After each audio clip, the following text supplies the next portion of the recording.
Sí, dos. Ahí está, gracias. Esa es mi cara de llamado de prendan el micrófono. Ok, ya van a llover los stickers y esas cosas. Bueno, oigan, la idea y la dinámica hoy es poder no solamente yo hablar de la iglesia, sino realmente ver y escuchar también en la vida de mis hermanos. Benjamín, que por cierto, qué bueno que está aquí también, gracias a Dios. Ya dado de alta y todo, dice, todavía no lo dan de alta, pero pues se vino. No, no es cierto, no. Ya dado de alta él, junto con toda su familia, antes de dar un paso en falso. Y gracias a Dios que le sostuvo y también le sacó, y a varios de nosotros ya nos ha librado el Señor y bendecido, y a muchos en la iglesia hemos recibido sus mensajes, orando también por ustedes y sus familiares. Dios ha sido bueno, y la idea es también escuchar un poco cómo Dios ha hablado acerca de este tema y lo que Dios ha hecho en la vida del pastor Benjamín, pero también de Patricio, de José Luis, y yo también estaré hablando un poquito de algunas meditaciones acerca del tema de la iglesia. Justo ese es el tema que hoy vamos a tocar, Jesús y mi iglesia, hablando de esta serie donde Jesús se ha mostrado como el centro de todas las áreas de nuestra vida, ¿verdad? Jesús y mi vida, casi así se llama la serie, ¿no? Pero en este caso, mi iglesia. Y cuando digo mi iglesia, no quiero que piensen que Raúl resulta que ya se cree el dueño de la iglesia, ¿no? Como si yo hubiera muerto hace 2000 años por cada uno de ustedes, y yo hubiera derramado mi sangre y yo les hubiera comprado y yo les alimentara con mi palabra de Raúl, ¿no? Y yo les sostuviera con mi gracia de Raúl. No, cuando hablo de mi iglesia, evidentemente debemos recordar que Jesús dijo a Pedro, yo te digo, tú eres Pedro y sobre esta roca edificaré mi iglesia. Jesús dijo, es suya. A Él le pertenece porque Él la compró. Él nos compró con un precio altísimo, un precio que ninguno de nosotros podríamos pagar por nuestras vidas. Somos suyos, le pertenecemos. La semana pasada hablábamos de ese llamado a ser hijos de Dios. La potestad que hemos recibido de ser llamados hijos de Dios. Así es que somos suyos.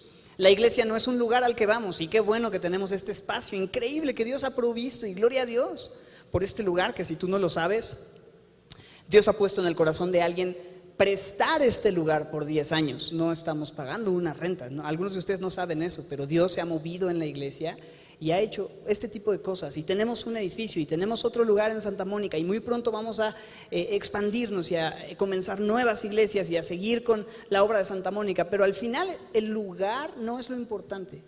Lo importante es que nosotros entendamos nuestra identidad como su iglesia, porque somos su iglesia. Repita conmigo, hermano, somos su iglesia. No, no es cierto, no, pero digámoslo normal, como gente normal. Somos su iglesia. Dilo, soy su iglesia. ¿No? Eso nos define. Somos su iglesia, le pertenecemos, somos suyos de Él, como dice un amigo. Somos suyos de Él. Le pertenecemos a su persona que le corresponde de Dios. Somos suyos, su iglesia. Entonces hay varias cosas que meditar el día de hoy. Yo voy a estar compartiendo algunas al final, pero quiero invitar a mis amigos a compartir, y le voy a pedir a mi hermano chiquito, que es Patito, pueda subir y hablarnos un poquito. Voy a orar en lo que sube por acá. ¿Oramos? Ponemos en tus manos este tiempo, este estudio. Háblanos, Señor, y gracias por tu palabra y la libertad de poder abrirla, conocer tu voluntad, entenderla, y hoy entender eso, que la iglesia no es un lugar, somos nosotros, Señor. ¿Y qué es lo que tú quieres decir acerca de la iglesia el día de hoy, Señor? Estamos atentos, háblanos, lo pedimos en el nombre de Jesús. Amén.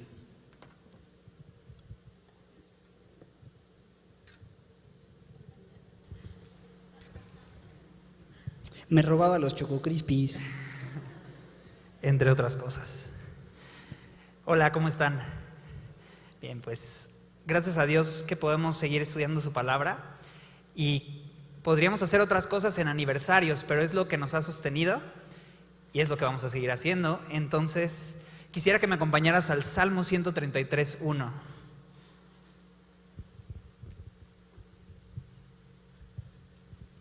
Salmo 133:1.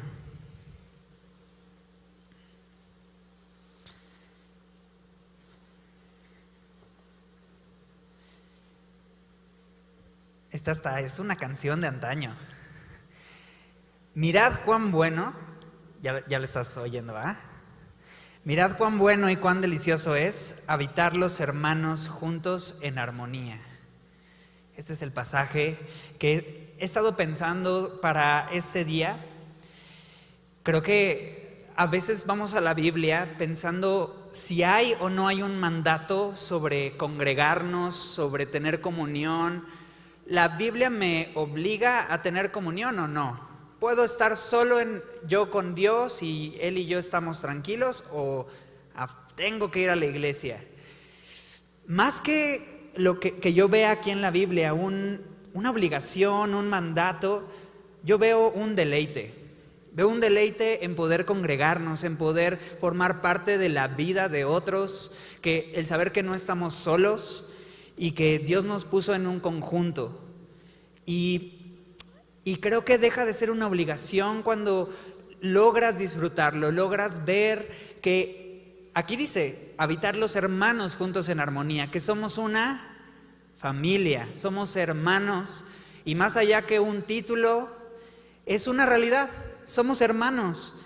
Y eso, los pastores tal vez buscarían razones para poder regañar, tienes que congregarte porque mira este versículo, no. Si bien pueden haber mandatos y pueden haber instrucciones respecto a esto, tú y yo lo que necesitamos hoy no es sentir la obligación y sentirnos forzados, sino ver la necesidad que tenemos y el gozo que hay de poder estar juntos hoy o conectados y pronto juntos, si Dios lo permite, los que aún están viendo desde lejos. Pero todos somos parte de la familia porque Efesios 4:6 nos coloca a todos con un factor en común. Efesios 4:6 describe a Dios como Padre de todos, el cual es sobre todos y por todos y en todos. En Juan dice que Él nos dio la potestad de ser llamados hijos de Dios, y entonces Él se vuelve nuestro Padre a los que creen en su nombre, a los que le confiesan su necesidad de Él, y nos coloca entonces en una familia. No nos hace hijos únicos, consentidos y mimados, sino parte de una familia que tiene que convivir y vivir con el resto de los hermanos. Entonces, Dios no nos está forzando a tener comunión. Espera que descubramos el deleite, el gozo que trae cuando simplemente estamos dispuestos. Tampoco es un llamado a aparentar, a pretender que estoy disfrutando. Ay, voy a la iglesia, voy a poner mi sonrisa dominguera. No es una invitación a pretender algo. De hecho, Romanos 12:9 nos dice que el amor debe de ser sin fingimiento. Dios no quiere que imitemos algo que no hay en nosotros, como cuando hay estas reuniones familiares y vas no más porque tienes que ir, no más porque tienes que hacer tu apariencia, pero llegaste y ya te quieres ir. Bueno, eso no nos pasa aquí, eso solo nos pasa a otros familiares, pero creo que en toda familia hay eso, ¿no? En donde de pronto está el lugar, está el ambiente, está la familia, y no logras hacer clic por diferentes razones, por pasado que vivieron, por expectativas no cumplidas en la familia, y estás pero no estás, ¿no? Y en realidad Dios no nos llama a fingir, sino necesitamos desarrollar una relación. ¿Cómo podemos amar a la gente si no la conocemos? ¿Cómo podemos amar a nuestra iglesia si no estamos? ¿Cómo podemos disfrutar el estar los hermanos juntos en armonía si no estamos? La invitación es a estar, a ser iglesia, no solo asistir y sentarnos, el estar como hermanos, en armonía, en comunión. Hablar de la iglesia como una familia puede sonar bonito, pero creo que puede llegar a ser sobreromantizado, olvidando la realidad que en toda familia hay broncas, ¿no? Y la familia, hay una frase, ¿no?, que de pronto he escuchado, a veces tal vez he dicho, pero la familia puede llegar a ser difícil.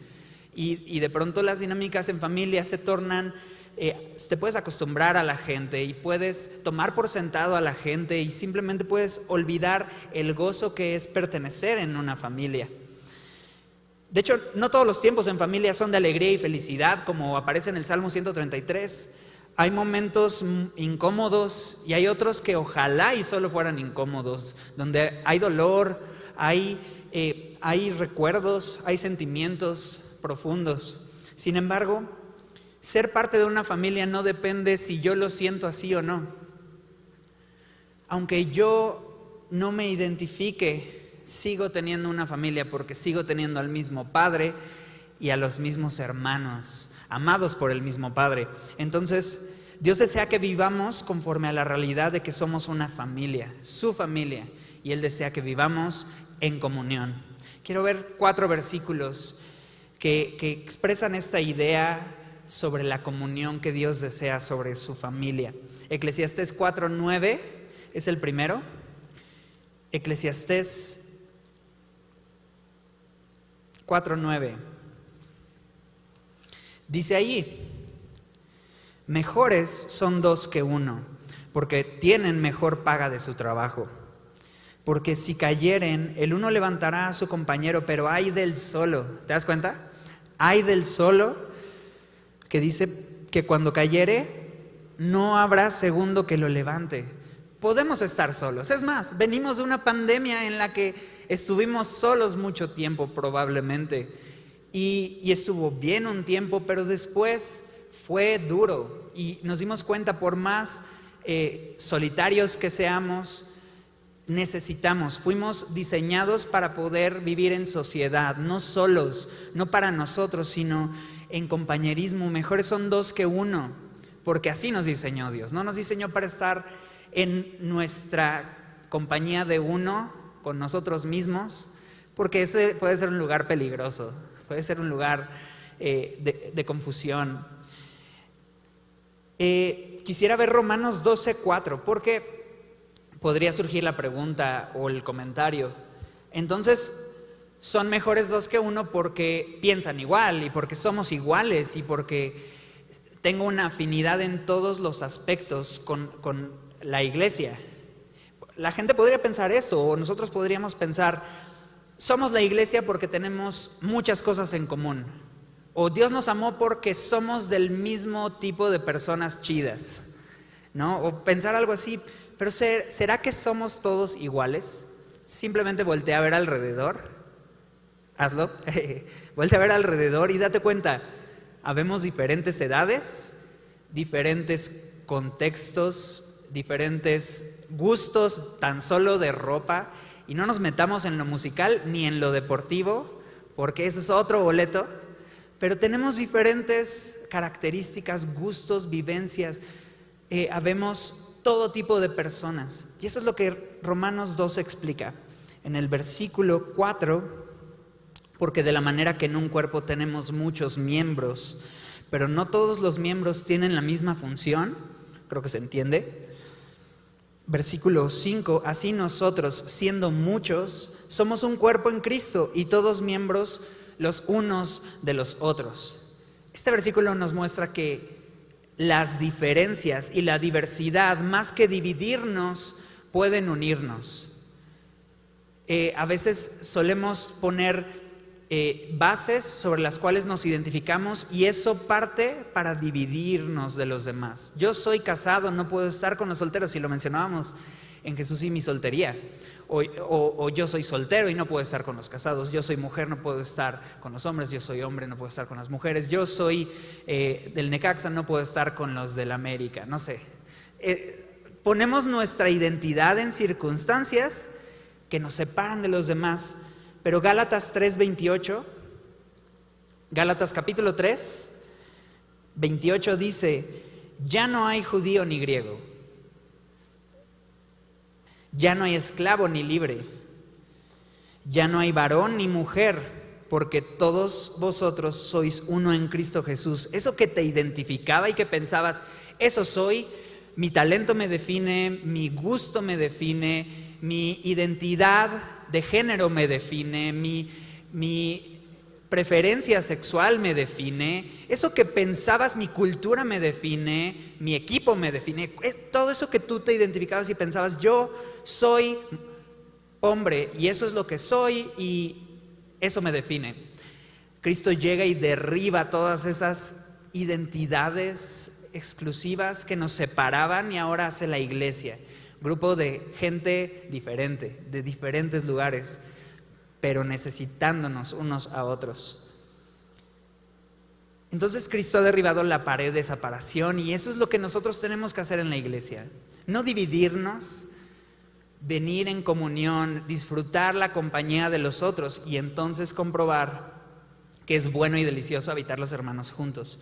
Y al final, Mateo 18:20, Jesús dijo, ¿dónde están dos o qué? O tres reunidos en mi nombre? Aquí, ¿cuántos sabemos? Creo que somos más de 2 o 3. Ya vemos bastantes, ya cumplimos las expectativas. Pero donde vemos 2 o 3 reunidos, allí está Jesús. Él habita en la comunión. Claro, Él puede tener un tiempo a solas, pero Él desea que también tengamos una determinación de vivir en comunidad, como hijos del mismo Padre. Y nuevamente, experimentar qué bueno y delicioso es habitar los hermanos juntos en armonía. Bendiciones.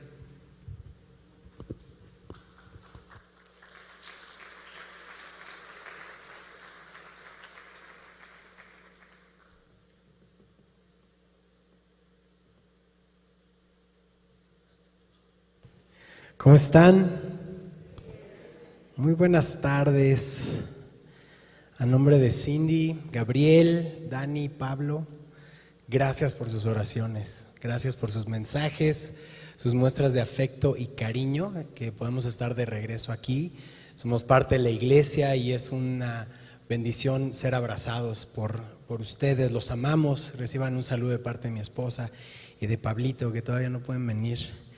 Pero aún así, quiero recordarles que Dios es bueno y Él es fiel y Él te ama. Y en medio de tu peor problema, en medio de tu peor circunstancia, en medio de tu peor enfermedad, sigues siendo amado por Dios. Y la iglesia es un lugar en donde podemos escuchar esto, donde podemos venir de diferentes trasfondos y culturas y países, e idiomas y tenemos un solo propósito, que es glorificar a Dios.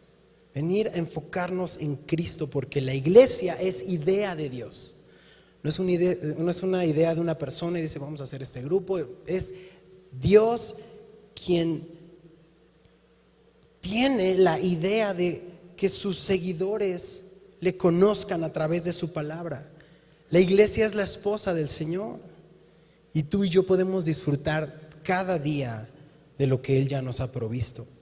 Así que cuando yo pienso en iglesia, ¿no? Pienso en una palabra. ¿Cuál crees que es? Familia. Es lo primero que me viene a la mente cuando estoy pensando en la iglesia. La pregunta es, ¿qué importancia tiene para mí, a mi esposa y mis hijos ser parte de una iglesia local? ¿Será importante siquiera? ¿Lo considerarías o no? Estar en el cuerpo de Cristo no solo como un espectador, sino como parte de la vida de la iglesia. Bueno, sin duda podemos observar y podríamos hacer toda una serie acerca de cómo vemos el modelo bíblico y aprender cómo adoraban y se reunían los hermanos. Bueno, puedes escuchar la serie de Hechos, ¿no? Pero al final, tengo pocos minutos, si pudiera resumirte brevemente cómo observo el propósito del diseño de Dios en la iglesia, hoy que estamos cumpliendo estos años, creo que podemos observar algunos aspectos muy prácticos. Acompáñame a Hechos capítulo 20. Hechos capítulo 20. Una de las materias que se van a impartir este semestre es historia de la iglesia. Y es increíble saber que somos parte de esa historia. Venimos a esta línea del tiempo en el cual Dios va a cumplir su propósito. Pero comienza Hechos y vamos viendo este surgimiento, y ya para el capítulo 20 Pablo viene de regreso, va hacia Jerusalén y está visitando las iglesias que él comenzó, que Dios comenzó a través de Pablo en todas estas ciudades. Y empieza a conocer y ver a estos hermanos y hermanas dando sus vidas, y es un cambio absoluto en lo que es la cultura de ese tiempo, porque están teniendo partimiento de pan, cena del Señor, se sientan en la misma mesa tanto esclavos como patrones, que no se veía en ese tiempo. La iglesia era algo distinto, era algo real. se amaban. Y la gente lo veía, en eso conocían que eran discípulos de Jesús. No porque se vestían de una forma u otra, porque hacían o no esta cosa, sino ¿por qué? Porque se amaban. Y ese amor no era un amor que se producía por mis sentimientos, era el Espíritu de Dios, era un fruto del Espíritu de Dios haciendo que pudieras amar lo inamable. Y entonces Pablo viene en este mensaje de despedida, va de regreso, ya no va a volver a ver a muchos de los hermanos. Es una escena difícil de leer porque están llorando y él está en este mensaje y ve lo que dice el verso 20. Dice, y como nada que fuese útil he rehuido de anunciarles y enseñarles públicamente y por las casas, es decir, todo lo que puedo enseñarte lo voy a hacer de manera pública o cuando esté en tu casa. Verso 21, ¿qué voy a hacer? Testificando a judíos y a gentiles, es decir, a todos en todo lugar, ¿qué es lo que voy a hablarte acerca de? Dice el texto, el arrepentimiento para con Dios y de la fe en nuestro Señor Jesucristo. Si de algo voy a hablar con todos y en todo lugar, es acerca de ¿quién? De Jesús. El foco es Jesús. Y mira el verso 24 más adelante, dice, de ninguna cosa hago caso, y dice, ni estimo, si tienes tu texto, tu Biblia, subraya esto, ni estimo, que dice, preciosa para mí, vida para mí mismo, con tal de que acabe mi carrera con gozo y el ministerio que recibí del Señor Jesús para dar testimonio del Evangelio de la gracia de Dios. La gracia de Dios, el regalo inmerecido que Dios nos ha dado. La iglesia, ¿de quién se trata? De Jesús. No se trata de nosotros. Se trata de anunciar, dice el texto, testificar a todas las personas en todo lugar acerca del arrepentimiento para con Dios. Que el peor problema que pudieras estar viviendo no es una enfermedad, porque va a venir y va a regresar y se va a volver a ir, y el problema después se arregla, pero viene otro más grande. Pero el verdadero problema es el pecado, y ya ha sido resuelto en la cruz del Calvario.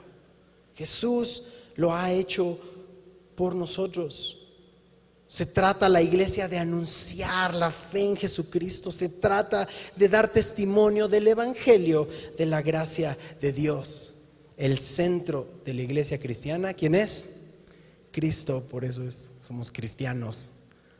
Le pertenecemos a Cristo, somos de Cristo. Así que la invitación es esta: ser la iglesia, venir, claro, a congregarnos, muy importante. Pero ser la iglesia es anunciar a todos en todo lugar el maravilloso regalo que tenemos de Jesús provisto en la cruz del Calvario. Todos tus pecados han sido perdonados en la cruz del Calvario. Los cometidos y por cometer. ¿Cómo respondes a ese amor? ¿No le das tu vida entera a Cristo? Él ha pagado por completo. Pedro dice, el justo por los injustos, ¿te acuerdas? Para llevarnos a Dios. No hay nada que tú y yo podamos hacer o dejar de hacer para que Dios nos ame más. Él ya nos amó. Entregó a su Hijo unigénito para morir por mí, para que todo aquel que en Él cree no se pierda, mas tenga vida eterna.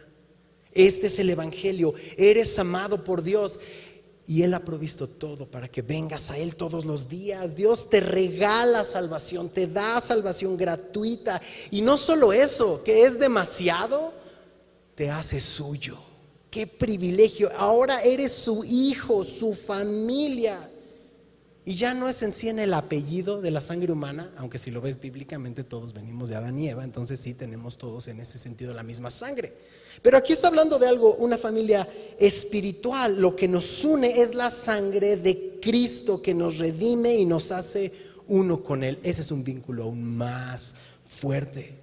Ahora compartimos un ADN. Es Jesús. ¿No te pasa que de repente estás en la calle y pues estás en una fila en el banco, donde sea, y conoces a alguien y empiezas a platicar y resulta que es cristiano y empieza, en serio, yo también, y empiezan a hablar y como si se conocieran desde toda la vida, hasta lo amas, así de no inventes, qué increíble. O vas a otro país y te pasa lo mismo en el aeropuerto. ¡Qué locura! Pero es Dios que nos da ese amor. Y si tú me preguntas qué ha hecho Dios en mi vida a través de su iglesia, qué ha hecho con mi familia, te lo digo directo: Dios me ha lavado, Dios me ha perdonado, Dios me ha dado vida espiritual, y lo hizo a través de la Biblia, a través de su palabra. Si tienes todavía tu Biblia abierta en Hechos 20, mira lo que dice el verso 32. Ahora, hermanos, familia, ¿no?, os encomiendo a Dios, ¿y a qué más? A la palabra de su gracia. No puedes estar en mejores manos. A Dios y su palabra, que tiene, lee conmigo, poder para sobreedificarnos y darnos herencia con todos los apartados para Dios, los santificados. ¿Cuál es la palabra profética más segura? La Biblia.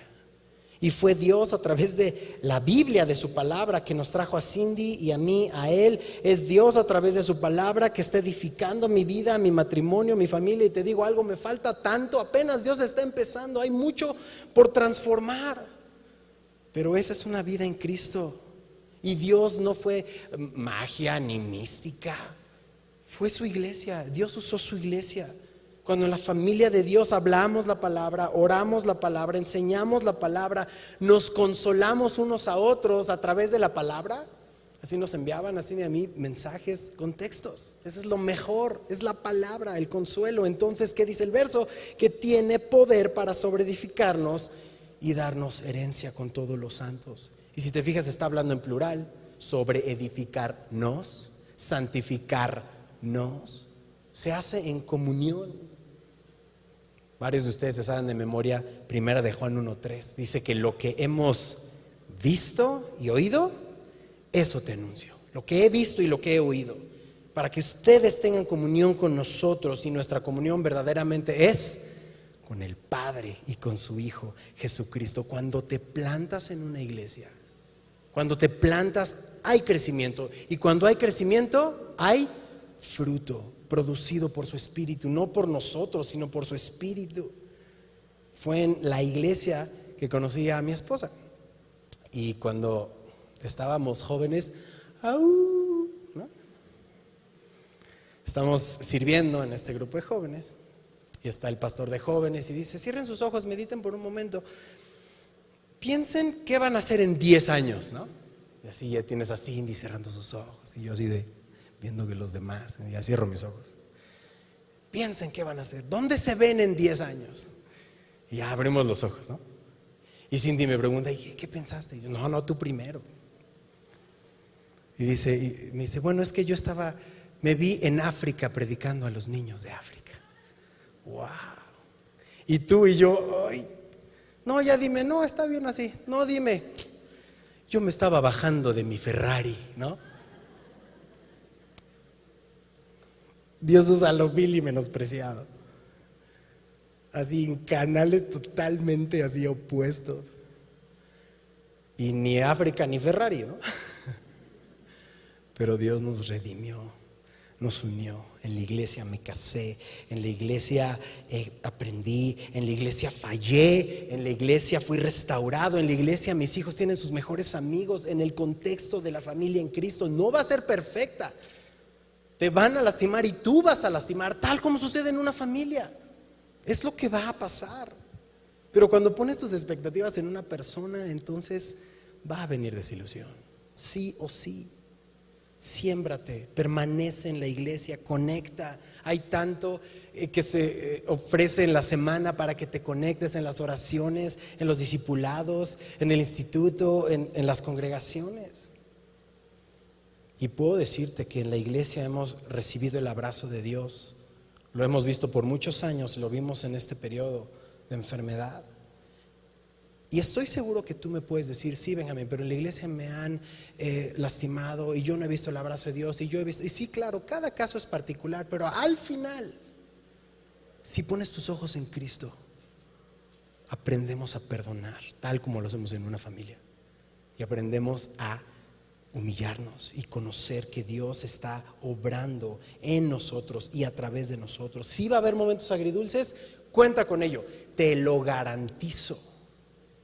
Pero mientras nos apeguemos a su palabra, que dice que tiene poder para sobreedificarnos y darnos herencia. Entonces termino con esto. Estás aquí, ¿no? Y hay muchos que están conectados y esta pandemia ha hecho bendición porque hay muchos lugares que se conectan, de muchos, incluso países, algunos países, pero yo les invito a que en la primera oportunidad, cuando les sea posible, congréguense en una iglesia local. Vayan a la iglesia y sean la iglesia, y los que vienen se conecten a lo que Dios está haciendo en la iglesia local, sean edificados por la palabra de Dios, el orar unos por otros, el dejarnos orar por ti, dejarnos conocerte. ¿Qué es lo que va a suceder? Lo que es la promesa de Dios, Filipenses 1:6. Terminemos con esto. Que la buena obra que Dios comenzó, te lo sabes de memoria, Él la terminará hasta el día de Jesucristo. Plántate y deja que sea Dios el que haga su obra en ti. Que Dios te bendiga.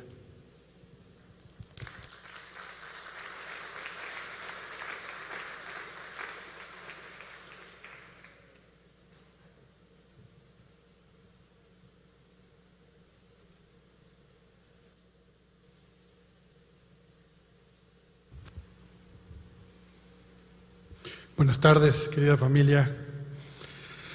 He estado pensando muchas cosas, oyendo a mis hermanos a lo largo de estas 3 reuniones en que hemos tenido oportunidad de platicar acerca de la iglesia, y estaba recordando más bien que tengo 35 años de asistir a la iglesia. He estado en 2 iglesias, haz cuentas, tengo como 37, no te distraigas por favor, 37, 38, ya. En 2 iglesias principalmente, y ha sido una bendición. Así que ya mis hermanos han estado muy espirituales y que la Biblia y todo eso. Imagínate 35 años, híjole, tantos testimonios de la iglesia.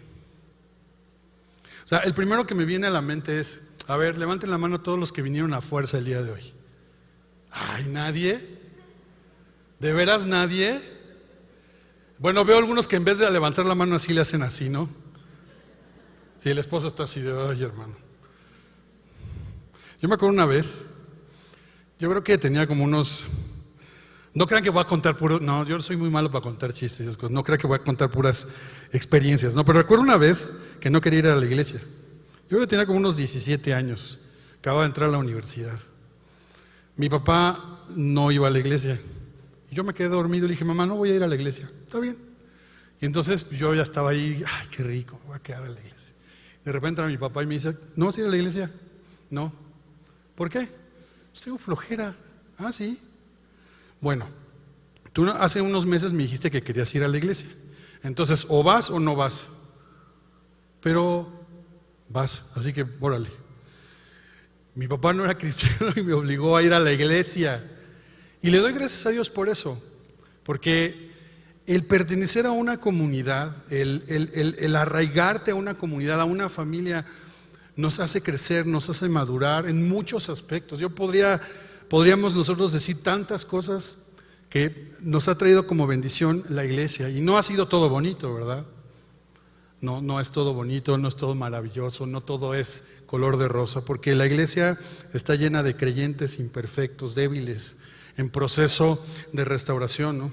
Recuerdo otra ocasión que mi hermana no quería ir a la iglesia, ya la voy a balconear. Y no salía de su recámara, estaba chiquita, tenía como 7 años, 8 años.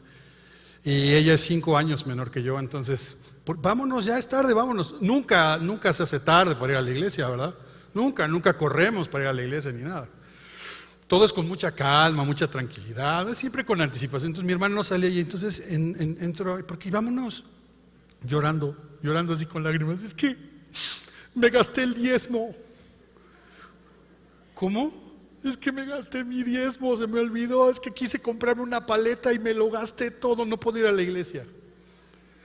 Y entonces mi papá, otra vez, que no era cristiano, dijo, ¿Cuánto le debes a Dios? 10 pesos, papá. Ok, yo te los presto. Y ya muy contenta fuimos a la iglesia. Así que tampoco, mi hermano, si te gastaste el 10, nada, es cierto. Pídele prestado a tu papá, esa es la lección, no. Mira, mi hermano, es una bendición la iglesia.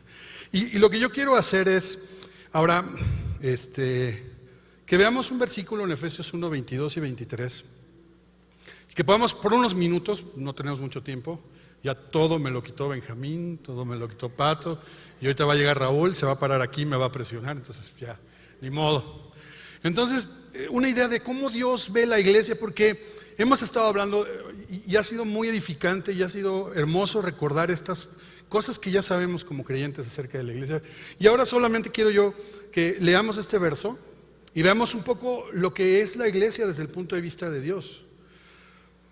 Dice verso 22, Efesios 1, 22 y 23, dice, y está hablando de Jesús, nada más aclaro, está hablando de Jesús, dice, y sometió todas las cosas bajo sus pies, y lo dio por cabeza sobre todas las cosas a la iglesia, la cual es su cuerpo, la plenitud de aquel que todo lo llena en todo. Y ya platicamos que la iglesia es el cuerpo de Cristo, ya nos dijeron, ya recordamos que Cristo es la cabeza de la iglesia, pero aquí hay algo que llama poderosamente mi atención, que dice, y lo voy a leer de esta manera, dice que dio a Jesús por cabeza sobre todas las cosas a la iglesia. Luego hay una frase entre comas, no la voy a leer, dice, sobre todas las cosas a la iglesia, la plenitud de aquel que todo lo llena en todo. La iglesia no solo es el cuerpo, sino es la plenitud de Dios. ¿Te das cuenta de lo que nos está diciendo este texto? La iglesia completa en la tierra demuestra esa plenitud, esa abundancia, esa riqueza, ese poderío de Dios en la tierra. Pero cuando yo no quiero venir a la iglesia, pero cuando me siento débil, cuando me siento que no soy digno de venir a la iglesia, que no estoy bien, que es solamente para los que se portan bien, parece que estoy perdiendo de vista eso. La iglesia es como cuerpo de Cristo, es la plenitud de Dios en la tierra. Y sí es contradictorio. ¿Por qué? Porque pues basta mirarnos en el espejo antes de venir el domingo, ¿no? Y decir, híjole, no estamos plenos, no nos sentimos plenos, no, la obra no ha sido terminada, estamos en un proceso. Y en ese proceso de santificación hay muchas cosas que suceden, como en las familias, como en la iglesia. Pero la iglesia es la plenitud de Dios. Me gusta cómo lo dice, la plenitud de aquel con mayúscula que todo lo llena en todo. No podremos, como creyentes, encontrar plenitud en nuestra vida si nos apartamos del cuerpo de Cristo. Eso es lo que está diciendo este texto. La plenitud de aquel que todo lo llena en todo. Pero cuando observamos la iglesia, cuando nos observamos como creyentes, cuando miramos todas estas circunstancias, lo único que vemos es algo débil, algo inacabado, lo contrario a plenitud, algo que no está completo. Y si nos ponemos a pensar un poco más, pues la verdad es que la iglesia viene a ser alguien, una entidad sin autoridad, sin poder, sin plenitud. ¿Cómo nos ve el mundo? ¿Cómo nos ven nuestros vecinos? ¿Cómo nos ven nuestras autoridades? ¿Cómo nos ven? Y de pronto la iglesia es vista como religiosa, como juiciosa, se la pasa juzgando, intolerante, que no es amorosa, hambrienta de poder político. A veces se le mira como una empresa. De pronto a veces no hay cosas, no se dicen cosas buenas de la iglesia, pero la Biblia dice que la iglesia, que es el cuerpo de Cristo, es la plenitud de aquel que todo lo llena en todo, y así es como lo mira Dios. Pero nosotros nos sentimos débiles, incompletos, defectuosos, vulnerables. ¿Cómo? ¿Cómo ser la iglesia? ¿Cómo somos iglesia? Y el punto es que en cada generación, a lo largo de la historia, La iglesia se ha visto frágil, débil, a veces torpe, lenta, pero en cada generación se ha predicado la verdad, se ha predicado el evangelio, y en cada generación ha existido la posibilidad al mundo de conocer la verdad de Dios, a pesar de los débiles, vulnerables, lentos creyentes. Vas a revisar el Nuevo Testamento. En 12 años hemos estudiado el Nuevo Testamento, ¿no? Las cartas que escriben los apóstoles a las iglesias nos muestran la vulnerabilidad de los creyentes, aún en esas primeras comunidades de creyentes. Piensa en los romanos, el libro a los romanos. Una iglesia dividida por asuntos raciales. ¿Quién puede ser salvo? ¿Los judíos o los gentiles? ¿Para quién es la salvación? Ese es un problema racial. ¿Tenemos problemas raciales hoy? ¿Étnicos? Sí, en el mundo hay esos problemas. Imagínate esos problemas dentro de la iglesia. No, tú como no eres judío, no tienes salvación. Tienes que hacer estas cosas. Piensa en la carta a los Gálatas. Ya se estaban volviendo legalistas, ¿no? Piensa en la carta a los Corintios que hablábamos la semana pasada, ¿no? Tolerantes al pecado, buscando relevancia cultural. ¿Y qué me dices de Efesios y Colosenses? Acabamos de leer un texto en Efesios. Ahora estaban buscando una nueva sabiduría, una nueva forma mística de alcanzar a Dios, ¿no? ¿Y qué me dices de los tesalonicenses, no? Preocupados por el final de los tiempos, nada más, ¿no? Si iban a resucitar, si había resurrección o no, cómo iba a ser el final de los tiempos. ¿Y qué me dices de las cartas generales? Pedro, Juan, Santiago, Hebreos, Judas. ¿Qué me dices de eso? Cartas que los apóstoles escribieron a iglesias, a comunidades a lo largo del Imperio Romano que estaban a punto de abandonar la fe, que estaban cansados de ser perseguidos, que estaban confundidos, agobiados por la persecución, seducidos por falsas enseñanzas, y estaban a punto de abandonar la fe cristiana. Y entonces los apóstoles vienen a exhortar a esas diferentes comunidades. ¿Qué significa esto? Que desde el principio hasta ahora la iglesia es una comunidad vulnerable, y la plenitud de Dios contrasta con la vulnerabilidad de nosotros como creyentes, de nuestra fragilidad ante el mundo, ante el sistema en el que vivimos. Entonces, ¿qué decir por último de Apocalipsis? Las 7 cartas a las 7 iglesias nos dan testimonio de cómo habían fallado en varias cosas, y seguro nosotros seguimos fallando, pero la iglesia sigue siendo el cuerpo de Cristo. La iglesia sigue siendo la plenitud de aquel que todo lo llena en todo. Entonces, pues ¿para qué nos congregamos, no? Entonces, es obsoleta la iglesia, está derrotada, es inservible. ¿Vale la pena congregarse? ¿De qué me sirve formar parte de una comunidad de débiles, de gente que no se puede transformar, que no son campeones? ¿De qué me sirve? ¿Será entonces que mejor apagamos las luces y nos vamos? No, porque la Escritura dice que la iglesia es la plenitud de aquel que todo lo llena en todo. Y déjame leerte este versículo en la Nueva Traducción Viviente. Dice: Dios ha puesto todo bajo autoridad de Cristo, a quien hizo cabeza de todas las cosas, para beneficio de la iglesia. Y la iglesia es el cuerpo de Cristo. Él la completa y la llena, y también es quien da plenitud a todas las cosas en todas partes con su presencia. Sí, somos frágiles, débiles, inacabados, incompletos, imperfectos, pero Cristo es la cabeza de ese cuerpo, la cabeza de la iglesia, y está aquí para beneficio de nosotros, para darnos plenitud. Y esa plenitud no la vamos a encontrar en la realización personal ni a solas, sino viene esa plenitud de Dios cuando formamos parte de la familia de Dios. Y tú, si has puesto tu confianza en Jesús, eres parte de esa comunidad. Ahora necesitamos ser y continuar y permanecer y arraigarnos en una comunidad, en un lugar específico. Semilla solamente es una pequeña expresión de la multiforme gracia de Dios, no es la única. Hay muchas en el mundo, muchas iglesias en el mundo, pero solo una es la iglesia. Y en la iglesia está la plenitud de Dios en la tierra. Cristo fue dado a la iglesia para nuestro beneficio, para completarnos. Es en Cristo que tenemos plenitud en medio de nuestra debilidad. Entonces, hoy más que nunca, a pesar de pandemias y a pesar de que no nos hemos podido congregar físicamente, hoy más que nunca es necesario porque el mundo sigue necesitando de oír el Evangelio. El mundo sigue necesitando ver a la iglesia actuar. Y la vulnerabilidad, reconocer que somos vulnerables, débiles, que no estamos completos, que estamos en proceso de construcción. ¿Sabes qué produce? Cuando nosotros reconocemos eso, va a producir autenticidad. Lo que el mundo necesita es ver una iglesia auténtica, no juiciosa. Una iglesia auténtica, sí, somos así, no somos perfectos. La verdad no está en nosotros.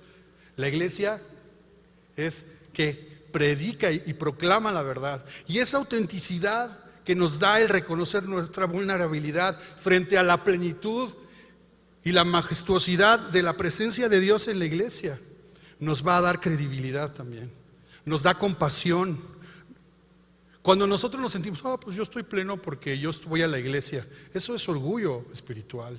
Y eso nos hace juzgar a los demás, juzgar sobre todo a la gente que no conoce de Dios. ¿Cómo poder ser iglesia en este tiempo? Reconociendo esa vulnerabilidad, esa debilidad que tenemos como iglesia. Somos débiles, no tenemos recursos, no tenemos capacidades por nosotros mismos, pero por eso Cristo es la cabeza de la iglesia, la plenitud de aquel que todo lo llena en todo. Entonces, ¿qué tenemos que hacer, mis queridos hermanos? Ser iglesia, ver la iglesia como Dios la ve. Pero mi hermano de aquí al lado, pero mi esposo, pero mi esposa, pero mi hijo, pero mira el otro me hizo, pero mira el otro. Pues sí, es verdad, pero nuestra vulnerabilidad puede darnos autenticidad frente al mundo y la capacidad de compadecernos de los demás, el poder tener la necesidad de predicar el Evangelio y al hacerlo estar unidos en un propósito. No podemos pretender ser mejores que el mundo, no podemos ser exclusivistas de la gracia de Dios, no podemos considerarnos los únicos administradores de la fe, pero sí podemos ser auténticos, creyentes en esta generación en la que nos tocó vivir y servir, reconociendo que somos débiles, pero al mismo tiempo reconociendo que en Él, en la iglesia, encontramos esa plenitud, esa llenura, ese poder. Si somos débiles e incapaces, ¿qué necesitamos? El poder de Dios. Ya no tengo tiempo para leerte los versículos anteriores, el 15 al 23 de Efesios 1, pero ahí se cierra la idea. Dios sometió todas las cosas a los pies de Jesús y Dios puso a Jesús como cabeza de la iglesia. El mismo poder que levantó a Jesús es el mismo poder que la iglesia tiene a su alcance. Es el mismo poder que tú y yo tenemos. Pero no es para unos cuantos creyentes, es para la iglesia. Y la iglesia es muchos miembros, distintos miembros, pero es en la iglesia, mis queridos hermanos. Por eso necesitamos afianzarnos, arraigarnos, sembrarnos a pesar de nuestra debilidad. Y es así como Dios nos va a permitir, nos va a dar la posibilidad de ser auténticos en esta generación y de seguir predicando el Evangelio con nuestra vida y con nuestra boca. Que Dios te bendiga, mi querido hermano.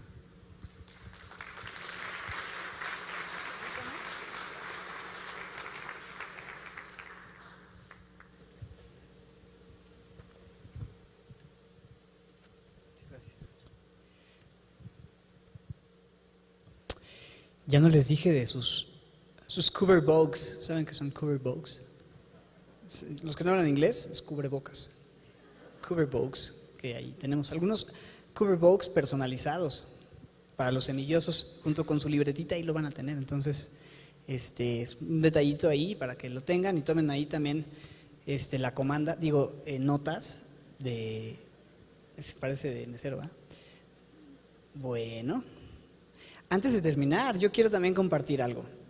¿Sí me dejan compartir algo? Ya, quieren que ya nos vayamos. Bueno, voy a ser muy, muy breve. Solo tengo 3 ideas que quiero compartir. Porque cuando voy a la Biblia y pienso en lo que la Biblia dice acerca de la iglesia, esta semana estaba pensando, ¿no? O sea, somos su iglesia y qué dice la Biblia acerca de eso, de nuestra identidad como suyos, como iglesia. Y bueno, para empezar, qué bueno, como resumiendo, la iglesia no es un lugar, somos los creyentes. No vamos a la iglesia, somos la iglesia, somos la asamblea de creyentes. Dios no nos llamó a ser llaneros solitarios, sino miembros de un cuerpo, de su familia, creados para tener comunión, para funcionar como una comunidad de creyentes. Y lo que yo quisiera es concluir simplemente mencionando 3 cosas que la Biblia nos dice que somos y debemos saberlo. En Efesios 2, 12 y 13, si me acompañas, Efesios 2, ahí en Efesios 2 leemos acerca de nuestro pasado, cuando estábamos en aquel tiempo. ¿Te acuerdas que Efesios 2 habla de que estábamos muertos en delitos y pecados, siguiendo la corriente de este mundo? ¿Te acuerdas, Beto? Ese texto te lo sabes de memoria. Es así, siendo guiados por la corriente de este mundo, así, arrastrados como aquel pez muerto que es llevado por la corriente, pero Él nos dio vida juntamente con Cristo y por gracia somos salvos. Y ahora, como el salmón, nadamos contra la corriente, ¿no? Y vamos en un proceso en contra de lo que este sistema y este mundo nos quiere arrastrar. Somos así como el salmón, como truchas. Ponte trucha, hermano, ponte trucha, porque el león anda como el enemigo anda como un león rugiente buscando a quien devorar. Pero el león no come trucha, entonces si te pones trucha, ¿qué estoy diciendo de eso? Nada que ver, mis ejemplos bien perdidos. Estábamos muertos, perdidos, sin Cristo, lejos, ajenos, mira el verso 12, ajenos, lejos, sin esperanza, ¿qué más? Sin Dios. Pero ahora, increíbles los peros de la Biblia, ¿no? No me gusta que me pongan peros, excepto cuando la Biblia me pone peros. Ahí hay una gran diferencia.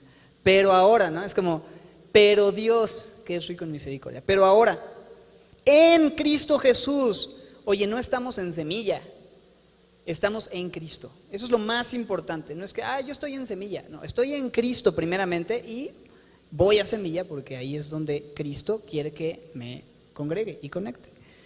Pero dice ahí, estoy en Cristo, y aquellos que estábamos lejos en otro tiempo, fuimos hechos, ¿qué? Cercanos. Eso no quiere decir que ahora te salieron canas, fuiste hecho cercano, sino que ahora estás cerca. Ay, mis chistes son terribles y cada vez son peores. A 12 años pensé que mejoraría un poco. Pero fuimos hechos cercanos, ya no estamos lejos, ahora fuimos acercados. ¿Por medio de qué? La sangre de Cristo, otra vez, el Evangelio. Él murió para hacernos suyos, para que pudiéramos acercarnos. Estábamos lejos, no teníamos la posibilidad de relacionarnos con Dios y ahora no solamente estamos cerca, sino que somos suyos. Ya no somos extranjeros, verso 19. Ya no somos extranjeros ni advenedizos, sino conciudadanos de los santos, miembros de esa patria celestial, nuestra patria, la que anhelamos, en la cual un día estaremos cantando santo, santo, santo, es el Señor Dios Todopoderoso. Un día vamos a levantar nuestras voces, decíamos, ¿no? Mi corazón se une a la melodía angelical y podemos proféticamente pensar en eso, que un día vamos a estar junto con millones de ángeles proclamando y levantando y exaltando el nombre de Dios y hacia allá vamos. Somos miembros de la familia de Dios, conciudadanos de los santos, y dice ahí, miembros de la, ¿qué cosa?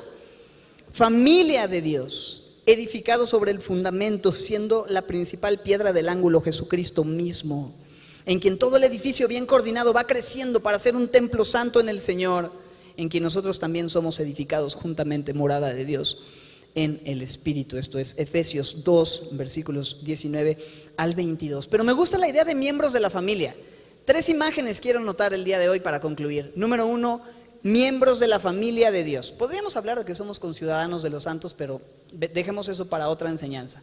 Hoy quiero llamar tu atención a esta verdad hermosa. Somos miembros de la familia. Es decir, te dicen hermano no porque no se acuerdan de tu nombre, sino porque eso es lo que eres. Porque a todos los que le recibieron, los que creen en su nombre, Él les dio el llamado, el ser llamados hijos de Dios. Somos hermanos. Entonces, sí, nos decimos hermanos, somos amables, somos lindos y a veces no nos acordamos del nombre, pero hay razones más grandes que solo eso. Somos una familia. Y en una familia hay problemas, en una familia hay conflicto. Yo veo a mis 3 pequeños miembros de mi familia y me encantaría que nunca pelearan y que siempre compartieran y que se hablaran bonito, pero la verdad es que no siempre es así. Tienen sus temas y son chiquitos, pero ya tienen temas que yo veo de pronto proyectados en años y digo, ojalá que puedan resolver esto bien de una vez, porque si no, se va a poner bueno. Ok. ¿Pero qué hago? ¿Qué hago para que no tengan conflictos? La solución no es decirles, prohibido tener problemas. Es imposible. Es parte de la dinámica. Para que no tengan problemas, tendrían que nunca hablarse y nunca volver a jugar juntos en toda su vida. Lo que les enseñamos más bien es a resolver sus conflictos, a comunicarse, a aprender a tratarse, a hacerse responsables, a pedir perdón, a perdonar y así. Eso es la dinámica en una familia, y así en la familia de Dios quisiéramos que no hubiera conflictos, pero para que eso fuera así tendríamos que dejar de hablarnos y dejar de congregarnos y dejar de relacionarnos. Es parte de la dinámica en la familia de Dios el aprender a tratarnos, a amarnos, a perdonarnos, a hablar verdad.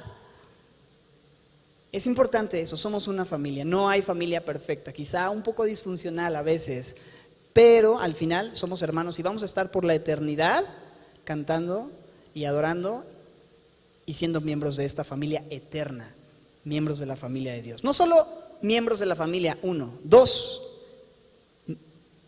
el cuerpo de Cristo, parte del cuerpo de Cristo. Primera de Corintios 12:27 nos dice, ustedes pues son el cuerpo de Cristo, cada uno miembro en particular. No solo somos una familia, somos su cuerpo.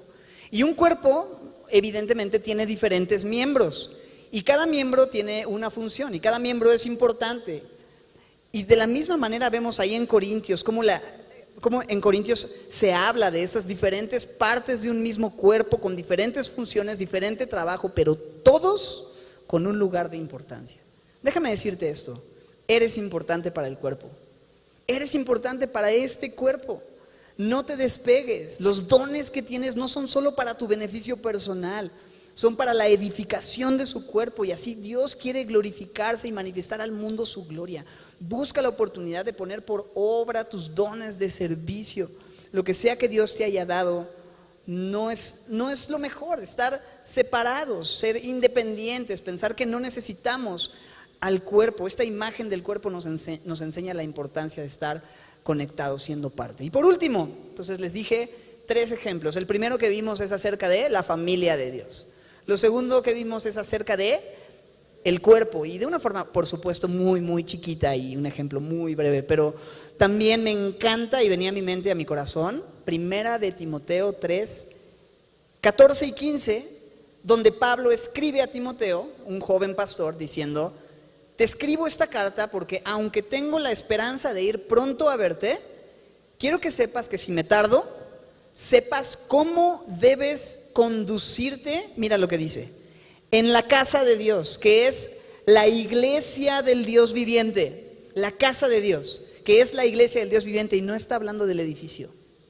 Otra vez, qué padre tener este lugar y otros lugares, y que Dios nos permita ir a otros lugares, locales, salones, etcétera. Pero la gente es la casa. Tú y yo somos la casa, tú y yo somos el templo, tú y yo somos la iglesia del Dios viviente, la cual es descrita al final del verso 15 como, ¿qué dice? Columna y baluarte de la verdad. Columna sostiene. La columna sostiene, ¿no? Es lo que sostiene el edificio. Y el baluarte, ahora sí, levanta, ¿no? Y pone en alto algo, una bandera, un estandarte. Columna y baluarte. ¿De qué? De la verdad. ¿Y quién es la verdad? La verdad, hemos entendido, según Juan 14:6, es Jesús quien dijo, yo soy el camino y la verdad y la vida. Pero en Juan 17:17 también Jesús ora y dice, Señor, santifica a tu iglesia, santifícalos en tu verdad, tu palabra es verdad. Por lo tanto, la verdad es una persona y su palabra. Esto es Jesucristo y su palabra. ¿En qué nos hemos enfocado en estos 12 años? En levantar a Jesucristo, en sostener, ¿no? En que nuestro fundamento sea puesto para que el nombre de Cristo sea exaltado, sea glorificado. No queremos anunciar a una persona, no queremos anunciar a un nombre o un hombre, queremos anunciar a Jesús. Y vamos a seguir haciéndolo. Si tú estás aquí, recientemente llegaste, estás asistiendo, no vienes a escuchar a un predicador o una persona. Se trata de Jesús, se trata de su palabra. No vas a escucharnos enseñar filosofía o métodos de resolución de conflictos o pláticas motivacionales o psicología. Nada de eso tiene poder para transformar la vida y el corazón de las personas, sino solamente el Evangelio, solamente la palabra pura de Dios. Eso es lo que Él ha designado para cambiar vidas. Y hemos sido testigos por 12 años, una y otra vez, y cuando parece que ya no se puede hacer más, llega gente nueva, hay historias nuevas, hay gracia nueva, hay gente que tenía tiempo y no había entendido, y de pronto Dios a través de su palabra abre los ojos. Pero nunca ha sido un asunto emocional, nunca ha sido un asunto de que alguien sintió bonito y porque pues la música es linda y porque alguien hizo una oración especial. Siempre ha sido la palabra, siempre ha sido la Biblia, la exposición de la verdad. Entonces, somos columna y baluarte de la verdad. Y sabes, no solo desde este púlpito, sino en el púlpito de nuestras vidas. Cada uno de nosotros somos llamados a levantar la verdad. ¿De qué vas a hablar? ¿Qué vas a compartir? ¿Qué vas a anunciar? ¿Qué vas a publicar? La verdad. ¿Y cuál es la verdad? Jesucristo. ¿Y qué más? Su palabra. ¿Estás en la palabra? ¿Estás asido de la palabra de verdad? Como dice también Pablo a los filipenses, asidos de la palabra de vida, aferrados a la enseñanza de la palabra. La invitación es a que permanezcamos en la verdad. Somos columna y baluarte de la verdad, pero somos la familia de Dios. Un poco disfuncional, pero tenemos un papá perfecto que nos ayuda y nos mantiene a resolver conflictos y ser restaurados en eso. Somos un cuerpo, tenemos actividades, tenemos funciones, tenemos dones, tenemos una responsabilidad en el cuerpo, y es bueno ponerlo por obra, pero también somos columna y baluarte de la verdad, llamados a sostener y levantar y proclamar la verdad de Cristo y su palabra. Esto es algo que está en mi corazón compartir, y yo quiero concluir dándole gracias. Son algunas imágenes y ejemplos, pero lo importante es eso. No somos la iglesia perfecta. Semilla no es la iglesia perfecta, tú lo sabes. Los que tienen tiempo con nosotros ya saben, fallamos en muchas cosas. No pretendemos ser la última Coca-Cola en el desierto, ni mucho menos. Otra vez, Semilla solo es una pequeñita expresión de la multiforme gracia de Dios, la patita más chiquita dice el pastor Héctor, ¿no? Somos el pelito de la patita más chiquita de una hormiguita, ¿no? En relación con el mundo de iglesias que hay. No pretendemos dárnoslas de algo especial, porque de hecho lo vil y lo menospreciado escogió Dios. Pero sí somos una iglesia amada, una iglesia llamada, una iglesia que Dios quiere seguir usando, estoy seguro, en los próximos años, para seguir predicando la verdad a través de la vida de cada uno de nosotros. Esto no es un trabajo mío o de unos cuantos, sino de cada uno de los que estamos acá. Somos la iglesia. Anunciemos y brillemos con la luz de Cristo. Les invito a estar de pie, terminar cantando juntos y orando, por supuesto. Señor, gracias por tu amor, tu palabra. Mucho que meditar, mucho que se ha dicho desde este púlpito. Se nos va el tiempo, de hecho ya la reunión se ha alargado un poco, pero ha valido la pena meditar y pensar con calma en estas verdades, y también terminar celebrando tu amor y adorándote, Señor, por quién eres tú y lo que has hecho, Señor. Con gratitud queremos cantar, Señor. Nuestra vida queremos dártela, Señor, responder a quién eres tú, lo que tú has hecho por nosotros. ¿Cómo puede haber un amor tan grande que nos ha amado siendo lo que somos? Eres bueno y fiel, Señor. Te amamos, te bendecimos en el nombre de Jesús. Amén.